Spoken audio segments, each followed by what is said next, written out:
जय हिंद मेरे लेक्चरर साथियों। एजुकेशनल मैनेजमेंट के अंतर्गत राजस्थान के शैक्षिक परिदृश्य की क्लास में आपका स्वागत है। और आज का जो अपना टॉपिक है वो है उच्च अध्ययन शिक्षा संस्थान यानी IASE। इससे पहले आपको याद होगा हमने SCERT अच्छे से पढ़ लिया है और हमने डाइट के बारे में अच्छे से पढ़ लिया है। जब हमने डाइट पढ़ा था तो याद होगा भी डाइट की जो स्थापना हुई वो प्रारंभिक शिक्षा से जुड़े हुए जो शिक्षक हैं उनकी शिक्षा और प्रशिक्षण के अंतर्गत गुणात्मक सुधार लाने के लिए डाइट की स्थापना की गई थी। उसी तर्ज के ऊपर 1986 की अपनी जो शिक्षा नीति है इसी के तहत डाइट की स्थापना हुई और इसी के तहत माध्यमिक शिक्षा से जुड़ने वाले जो शिक्षक हैं उनकी शिक्षा और प्रशिक्षण के अंतर्गत गुणात्मक सुधार लाने के लिए IASE की स्थापना है वो की गई थी। एक यहां पर सबसे पहले आप IASE का पूरा नाम है वो इंग्लिश में जरूर ध्यान रखिएगा, institute of advance study in education, ये इसका पूरा नाम है। और इसके तहत ये बात हुई थी भी राजस्थान के अंदर 4 IASE की स्थापना हो गई। लेकिन वर्तमान के अंदर ध्यान रखिएगा, दूसरा इंपॉर्टेंट क्वेश्चन ये है भी IASE कहां है। तो एक तो IASE बीकानेर में है और दूसरी अजमेर में है। जो IASE इंस्टीट्यूट है उसकी स्थापना IASE के रूप में 1988 में हुई थी। उससे पहले ये बीएड कॉलेज था, अजमेर है वो भी बीएड कॉलेज था। तो जहां अच्छी सुविधाएं थी गवर्नमेंट के पास उनको IASE का दर्जा है वो दे दिया केंद्र सरकार ने। तो बीकानेर की जो बीएड कॉलेज था उसको 1988 में IASE का दर्जा प्राप्त हो गया और ये राजस्थान राज्य का पहला IASE इंस्टीट्यूट था। दूसरा 1989 में अजमेर में स्थापित हुआ। ये एक इंपॉर्टेंट क्वेश्चन हो गया। 2 IASE कहां, एक बीकानेर में है तो दूसरा अजमेर के अंदर है। अब बात आती है भी इन IASE को शैक्षिक मार्गदर्शन गाइडलाइन और संबलन प्रदान करने वाला इंस्टीट्यूट कौन सा है। तो डाइट की तरह वो है SCERT, क्योंकि SCERT डाइट और IASE दोनों को ही मार्गदर्शन और संबलन प्रदान करता है और SCERT ही दोनों का वार्षिक पंचांग यानी ईयरली जो कैलेंडर है जिसके तहत इन्हें काम करना होता है वो जारी करता है। तो इतनी बात आप ये ध्यान में रखिएगा। उसके बाद में बात आ जाती है भी IASE का संगठनात्मक ढांचा कौन है, मतलब किस प्रकार का है।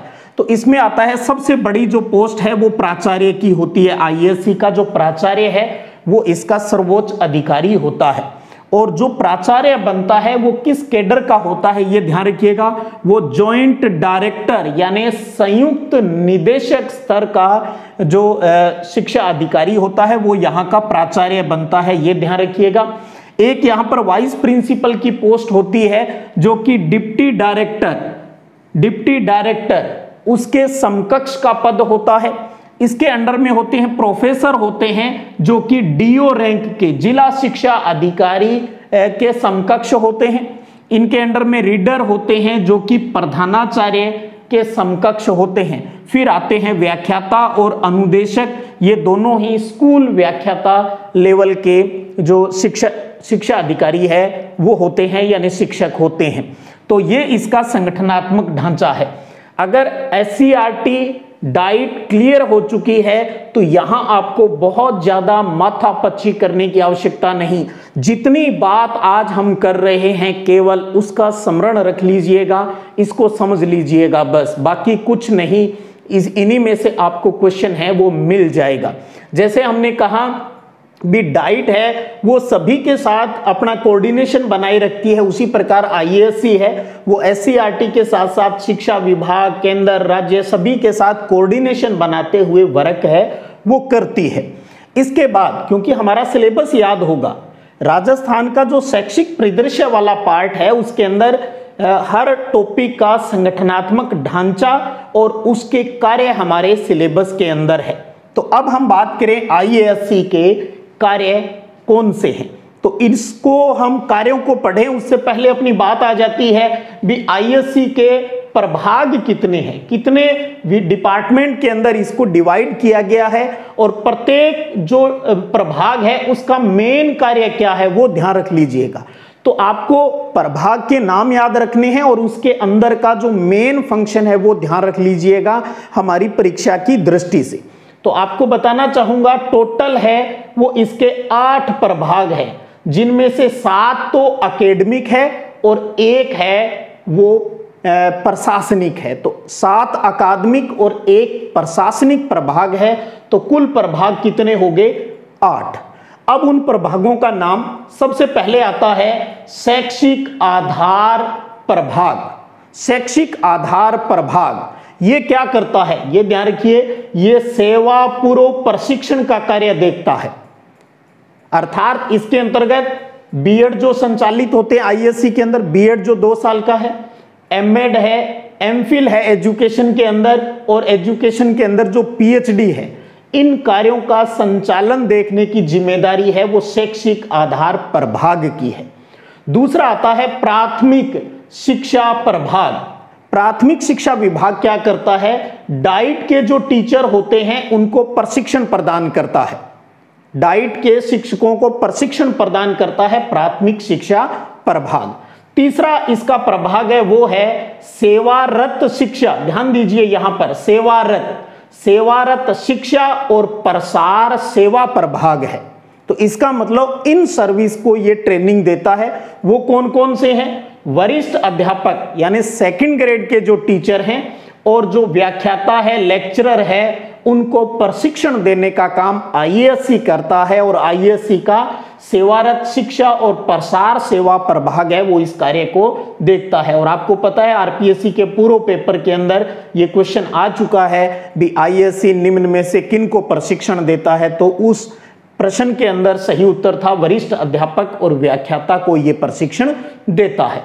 चौथा प्रभाग आता है एजुकेशनल टेक्नोलॉजी को लेकर, यानी शैक्षिक प्रौद्योगिकी प्रभाग है ये, जिसके अंतर्गत शैक्षिक तकनीकी यानी एजुकेशनल टेक्नोलॉजी, कंप्यूटर शिक्षा से जुड़ा हुआ कार्य और सर्वे दृश्य सामग्री यानी ऑडियो विजुअल एड्स का निर्माण करने संबंधी काम है वो ये ईटी प्रभाग है वो देखता है। 5वां प्रभाग है वो है योजना यानी प्लानिंग को लेकर। प्लानिंग की बात आती है तो आपको पता है स्कूल का हो चाहे डिपार्टमेंट के जो शिक्षा अधिकारी होते हैं उनकी बात आ जाएगी, उनके ट्रेनिंग से जुड़ी हुई बात। अर्थात शैक्षिक प्रबंधक जो नियोजक होते हैं, प्रशासनिक अधिकारी जो होते हैं, सेकेंडरी स्कूल का जो प्रधानाध्यापक होता है और सीनियर स्कूल के जो प्रधानाचार्य होते हैं, प्रिंसिपल, उनको प्रशिक्षण का काम है वो योजना प्रभाग द्वारा संपन्न करवाए जाते हैं। उसके बाद अगला प्रभाग है वो है शोध, रिसर्च से जुड़ा हुआ जो डिपार्टमेंट है ये क्या काम करता है, ये क्रियात्मक अनुसंधान और रिसर्च शोध का कार्य देखता है, उससे संबंधित प्रशिक्षण देता है। ये क्या करता है, शिक्षा से जुड़ी हुई स्कूल के अंदर किसी प्रकार की समस्याएं आती है तो इनकी जो प्रिंसिपल्स के अधिकारियों की जो ट्रेनिंग होती है तो वहां पर उनके मुद्दों के ऊपर चर्चा की जाती है, वैज्ञानिक तरीके से उनके ऊपर रिसर्च की जाती है और उसका समाधान है वो इसके अंतर्गत ढूंढा जाता है। 7वां प्रभाग आता है वो है विशिष्ट शिक्षा प्रभाग। विशिष्ट शिक्षा प्रभाग, इसके अंतर्गत जो अनेक प्रकार के कार्य हैं वो किए जाते हैं, जैसे इन्वायरमेंट संबंधी, पर्यावरण शिक्षा से जुड़े हुए, व्यावसायिक शिक्षा से जुड़े हुए, जनसंख्या शिक्षा से जुड़े हुए या मूल्य शिक्षा से जुड़े हुए, जीवन कौशल से जुड़े हुए जो कार्य हैं वो संपादित किए जाते हैं। और इनसे संबंधित है वो ट्रेनिंग व्याख्याताओं को, 2nd ग्रेड्स को, स्कूल के जो प्रिंसिपल्स हैं उनको ट्रेनिंग दी जाती है। इन्वायरमेंट पर्यावरण दिवस 5 जून को मनाया जाता है। और जनसंख्या दिवस कब मनाया जाता है, विश्व जनसंख्या दिवस, नीचे कमेंट में लिखिएगा कब मनाया जाता है। तो ये जो 7 प्रभाग है ये हो गए अकादमिक हो गए। 8वां है अंतिम प्रबंधन और प्रशासन। आपको पता है संस्थापन लेखा शाखा से जुड़े हुए जो, यानी आप सिंपल भाषा में ये समझिए जो भी एलडीसी, यूडीसी, एओडब्ल्यू और वो जितने होते हैं वो सारे ये इस कार्य को देखते हैं। यानी कुल मिला के इन सब की सर्विस बुक का काम हो गया, सैलरी बढ़ाने संबंधी जो काम, कागज काम जो किए जाते हैं वो इस डिपार्टमेंट के द्वारा किए जाते हैं। तो इस प्रकार से आईएएससी के हमने 8 प्रभाग देख लिए और 8 के नाम ध्यान रख लें और प्रत्येक का एक एक काम मैंने यहाँ मेन है वो लिखा है परीक्षा की दृष्टि से जो इंपॉर्टेंट है। तो प्रत्येक प्रभाग का जो काम है वही क्या हो गया, आईएएससी के कार्य हो गए। तो अलग से फिर इसमें कुछ करने की जरूरत ही नहीं है। तो अब आपके ये क्लियर हो गया होगा भी आईएएससी 2 हैं। थोड़ा सा रिवाइज करें, एक बीकानेर में है, एक अजमेर में है। पहला कौन सा है, बीकानेर का है। इनको सम्मेलन, इनका कैलेंडर कौन जारी करता है, एससीईआरटी करता है। मुखिया इसका प्राचार्य होता है जो किस रैंक का होता है, जॉइंट डायरेक्टर, संयुक्त निदेशक के समकक्ष होता है। और 8 इसके प्रभाग हैं, नाम और काम। मेन ट्रेनिंग की बात करें तो सेवा पूर्व यानी बीएड भी करवाता है, एमएड भी करवाता है, एमफिल भी करवाता है, पीएचडी भी करवाता है। और इन सर्विस की बात करते हैं तो सेकंड ग्रेड और लेक्चरर, प्रिंसिपल्स, हेडमास्टर, जो भी डीओ, एडीओ, उन सबको ट्रेनिंग देने का काम भी ये देखता है। स्कूल के अंदर किसी प्रकार की समस्याएं आती है तो वैज्ञानिक तरीके से उनका सॉल्यूशन ढूंढने का काम भी प्रशिक्षण के दौरान यही प्रभाग देखता है। तो मोटी मोटी बात करें तो आईएएससी है वो सेकेंडरी एजुकेशन से जुड़ा हुआ काम है वो देखते हैं। तो इसका मतलब ये एकेडमिक रूप से बात करें तो माध्यमिक शिक्षा विभाग जो अपना है उसके अधीन ही कार्यरत है साथ में। और मेन जो काम इसका देखता है, जो इसकी नोडल एजेंसी है इसकी, वो एससीईआरटी उदयपुर है। तो इतनी बात आपको आईएएससी से संबंधित अच्छे से तैयार है वो करनी है। अब आपको एक चीज़ और बता दूं, बहुत जल्द यानी आज से 2 या 3 दिन बाद हम एजुकेशनल मैनेजमेंट की टेस्ट सीरीज है वो भी शुरू कर देंगे। तो 1-2 दिन में ही मैं आपको पूरा शेड्यूल है वो कम्युनिटी पोस्ट या टेलीग्राम चैनल है उसके ऊपर शेयर कर दूंगा। और आज नहीं तो कल आपको चैनल के नीचे डिस्क्रिप्शन जो अपना लिंक है और अपना जो टेलीग्राम चैनल है सिद्धिविनायक संग्रिया, वहाँ पर आईएएससी के ये नोट्स हैं वो भी आपको उपलब्ध हो जाएंगे। और एक चीज़ मैं अक्सर कहता हूँ, बार बार हर वीडियो में मैंने ये बात कही है, इस बोर्ड के ऊपर जो चीज़ लिखता हूँ, जो आपको समझाता हूँ, एक्सप्लेन करता हूँ, उसको नोट्स फॉर्म में ज़रूर है वो नोट कर लीजिएगा, रजिस्टर में बहुत काम आएगी। तो अब अपने शैक्षिक राजस्थान का जो शैक्षिक परिदृश्य है उसके लगभग अंतिम पड़ाव में है हम। हमारे 2 टॉपिक रह गए हैं, उनको अब अगले 1-2 दिन में हम उनको भी कवर है वो कर लेंगे। सिलेबस बहुत बड़ा नहीं, लेकिन इसको थोड़ा सा समअप करना जरूरी है। आपको किसी प्रकार से मैं यही कहूँगा घबराने की आवश्यकता नहीं है।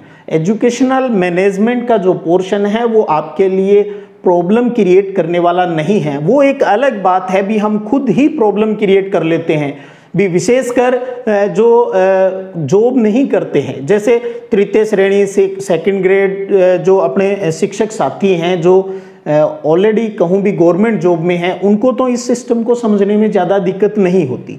जो किसी सरकारी सेवा में यानी स्कूल के अंदर कार्यरत नहीं है, उनको लगता है भी हाँ एजुकेशनल मैनेजमेंट को बहुत बड़ा बम है, ये कुछ भी कर सकता है। सबसे पहले यही कहूँगा, डरिएगा नहीं, बहुत ईजी पोर्शन है।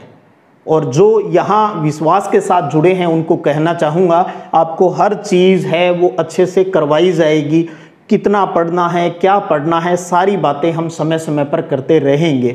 हाँ, इस प्रकार का कोई वीडियो बनाने का इच्छा नहीं, क्या पढ़ें, किस प्रकार से पढ़ें। देखिएगा, जिसके आग लगी हुई होती है ना, उसको बहुत ज़्यादा मोटिवेशन की आवश्यकता नहीं होती। और आप साइकोलॉजी के विद्यार्थी भी रहे हो और पढ़ भी रहे हो, साइकोलॉजी यही कहती है जिसके इंटरनल मोटिवेशन काम करता है, जिसके अंदर आग लगी हुई है और जिसको आवश्यकता है, वहाँ पर अंतर्नोद यानी ड्राइव है वो अपने आप काम कर लेगा। और वो ड्राइवर तब तक काम करेगा जब तक कि लक्ष्य की प्राप्ति नहीं हो जाए। तो यही ध्यान रखिएगा, सेल्फ मोटिवेशन है उसको क्रिएट कीजिएगा, अपनी भूख, अपनी आवश्यकता को जागृत कीजिएगा। फिर मिलेंगे अगले वीडियो सेशन में, तब तक जय हिंद, जय भारत। स्क्रीनशॉट ले लीजिए।